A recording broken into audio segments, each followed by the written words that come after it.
this is the pro-Israel crowd reaction to the Free Palestine protesters on these campuses.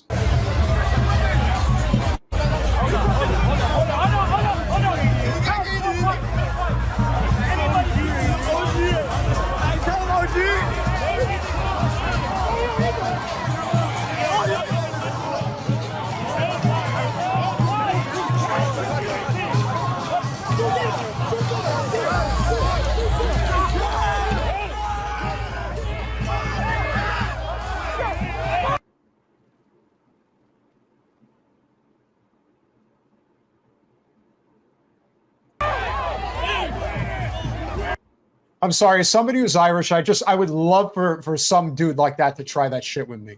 Like that like I'm not a violent person, but I can be one if I have to be.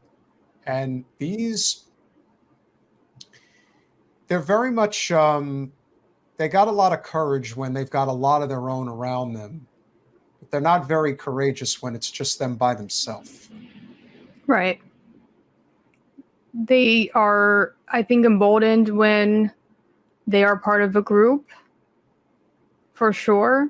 There's something else that seems a little bit more insidious, and that is what appears to be a sense of entitlement to the invocation of suffering of the Palestinian people, of anyone who stands in favor of Palestinians' right to exist. They do feel as though it is their obligation to use violent force to stop any mobilization here on these campuses, which I think is a broader reflection of what Israel does every goddamn day to Palestinians in the West Bank as well as Gaza. And that entitlement to violence, that monopoly on violence that Israel undoubtedly has, I think has been reflected on some of these campuses in the last couple of days, especially on UCLA's campus. What has been sort of what has been the feeling? Because the thing about UCLA that's unique, comparatively speaking, to a school like USC, is that while USC is the private university and it obviously costs a lot more money, USC, I think, borders on, I want to say, Inglewood. It's not in a great area. But UCLA is in a very nice part of LA. It's in West Hollywood. And, yeah, so it attracts a lot of, for those of you who don't know about Southern California, UCLA it's a very unique school. It's probably the number one, if you're young and you're looking to get into the entertainment business and you want to go to film school, UCLA is probably the number one school in the country. So you get a lot of people from all over the U.S. that go there, but then you also get a lot of the more affluent class of people that are in places like Beverly Hills, Bel Air, Hollywood, Calabasas, places like that. Like, this is where they go to school. And so there's no question that the one thing that I've personally noticed, and especially being in SoCal, I'm sure you probably speak to this more so, the type of people that are here that are on the side of pro-Israel, these are not people that are coming from places like Whittier and Reseda. They're coming from places like Sherman Oaks.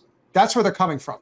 These are affluent people who have never been told no in their life, and especially Zionist Israelis. Like, that's on a whole other level of entitlement that I don't think people truly understand, which is why a guy like that flies out of the crowd from his very safe suburban dwelling that he's coming from and just starts physically assaulting somebody without them even seeing it happening.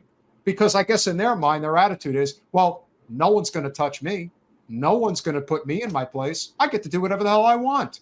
And they really do feel that they're entitled to do whatever they want, which is why they look at a genocide and think, well, it's justified. That's how they look. Honestly, they really have this mindset that it is acceptable. They really do believe that. I do think that there is something to be said about how the longstanding history of Jewish suffering as a result of the Holocaust has been so disgustingly weaponized that it is a real fear that Zionists might have. And I really didn't start, to use your term, pontificating on this until recently. You owe me $5 for that one. Okay. Well, there was a conversation we were listening to on chat, and it was talking about how a Jewish person has attested to their own fight or flight response that is triggered when they hear from the river to the sea, that it is a real thing that is happening within them. It is a real threat to their safety, and it is informed by their years of indoctrination that they have experienced going to a Zionist school, being raised in a Zionist home, because their lives are pretty much based on lies, based on what their schools told them, what they have been told about Palestinians and what they want to do to Jewish people, as well as the state of Israel. And there is a real threat there to one's safety that I think is difficult to include in the equation when we're talking about real versus imaginary threats. Because what we have seen thus far is that our elected officials, our school administrators, they have inevitably sided with the perceived or imaginary threats that Jewish kids are experiencing on these college campuses. And we have seen them also turn around and use whatever force or violence that they are capable of to bring about physical harm, bodily injury to those who are siding with the rights of Palestinians to live freely out from under the thumb of the Israeli stronghold that has kept them in peril, that has locked them in the world's largest concentration camp, that has dehumanized them, that has subjugated them. They live under violent military occupation. They live under an apartheid regime. And anybody who is trying to bring attention to this has been met with actual blunt force in some instances. So I agree. I think it's a really difficult thing to try to acknowledge, because I do think that there's a real provocation to the internalized fear, as well as some paranoia even. Oh yeah. No, there's indoctrination there. There's no question. Mm-hmm. That is part of it. And I think it doesn't help, not just the fact that these particular Zionist communities are extremely affluent, they're also extremely sheltered and insulated. Yes. So they, where I come from on the East Coast, there is a part of upstate New York, which it's all Jewish. It's like all Zionists. It's kind of like I know it's kind of a cliche as a reference point, but like in the movie Dirty Dancing, that was a real thing. Like, all the Jewish families, like, they vacationed or summered, if you will, up in the Catskills. And so I remember when I was driving across the state, when I went up there last summer for my friend's birthday that was on Lake Seneca. And I ended up driving across the state to go back to New Jersey. And at the time when I did that drive, I ended up driving through this community. I can't remember the name of it, but what I can tell you is that it is one of those communities that is like every storefront is in Hebrew. It's like that. And for these communities, they really do shun the outside world. But now that the veil is kind of being removed regarding how some of these communities have operated for quite some time when it comes to the subjugation of certain people, particularly the Palestinians, I think that they've been used to just screaming and shouting anti-Semitism from the top of their lungs, and it's always worked. It's always worked, but it's not working this time. And they don't know what to do now. Right. I do think that it's new. Most people are unfamiliar with, and up until this point, like people didn't know what was happening to Palestinians. This is on a whole other level now. And we've experienced this down here in Broward County. There are 75,000 Muslims that live in Broward County, Florida. That is a number that is shocking even to the average person, because the truth is that they're very insulated as well. And they kind of stay out of the political stuff. They ain't staying out anymore. Oh, this is on a whole now. And a lot of them are just as affluent, and they are 10 times as angry because they are not the cause of this plight. The truth of the matter is that this is the result of colonization of the worst kind. And we have been protecting it for quite some time. But once the cat's out of the bag, you can't put it back in. So let's round out the video and see whatever wonderful things are still taking place at the university that is very close to where you reside.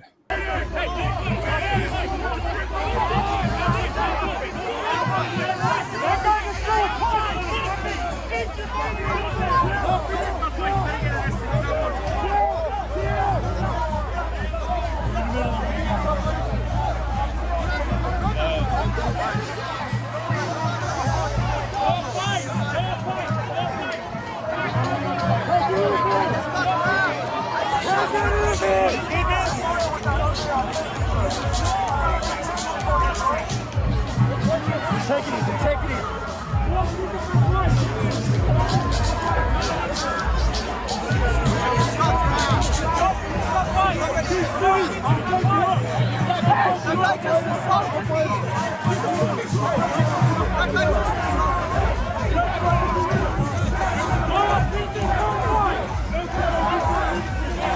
Do they have private security?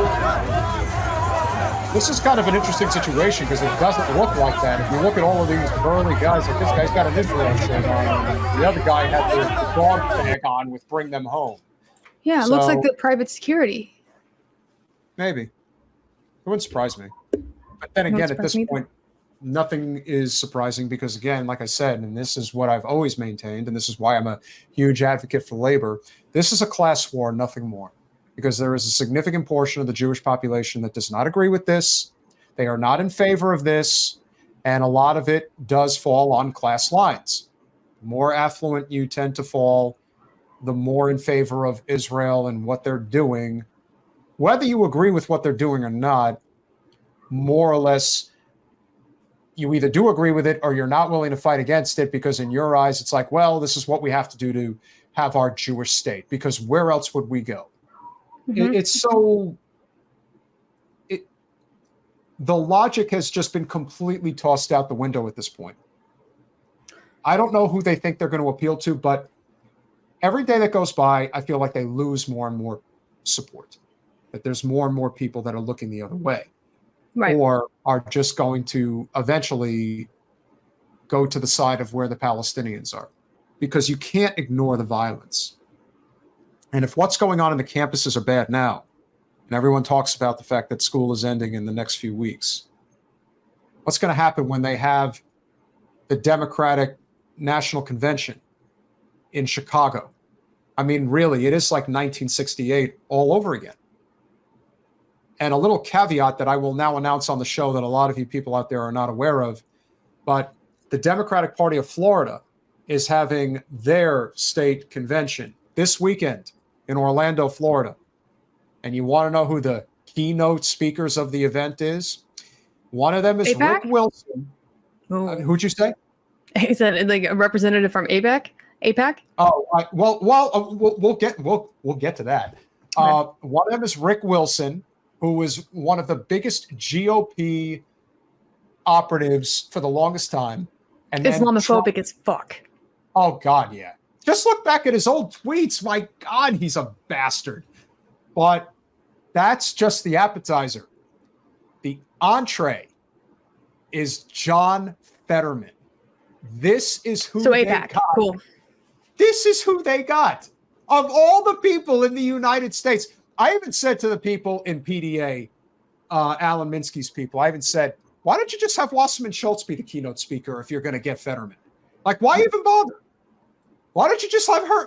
Why even spend the money? She's going to be there anyway. They're both going to say the exact same thing. So why don't you just let her do it? And why don't you let them do it with an Israeli flag draped around them in that room? If you think that the Democratic Party has the moral authority over the GOP, they don't.